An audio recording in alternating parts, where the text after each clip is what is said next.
Hi there, welcome to part 1, lesson 2 of the course. So in this lesson, I'm going to quickly go over the component of the letter called the pillar. Now in graffiti terms, it's sometimes called the stem, but in this case, I'm just going to call it the pillar, and for the rest of the course, I'm going to refer to it as the pillar.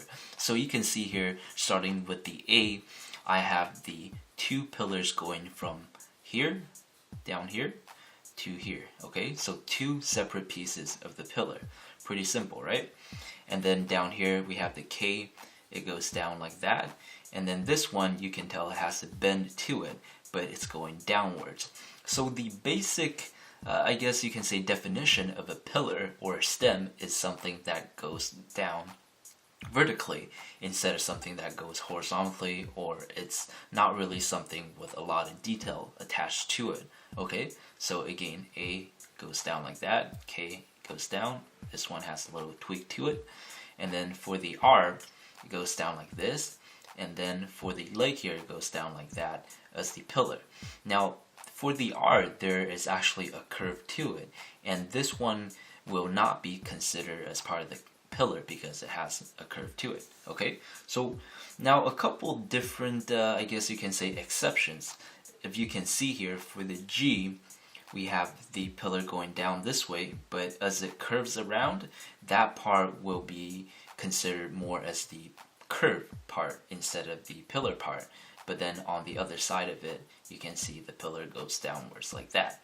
So for different styles of an alphabet letter, there may or may not be a pillar involved. So for the G in this case, for this style of the G, it's mostly round, so there is no pillar attached to this specific style.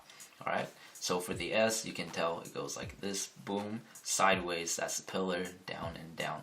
But for this style, not so much. And the example for the M here, there's, of course, as you can tell, an exception at the same time.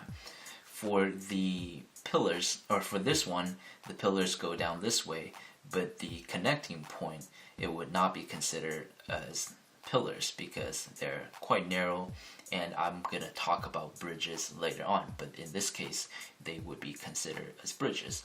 But if you tweak it and you have the M in this style, then this whole thing would be considered as pillars. Okay, so you can tell here, I wrote down in the notes, it says it's interchangeable, so it can sometimes be the bridge or the pillar.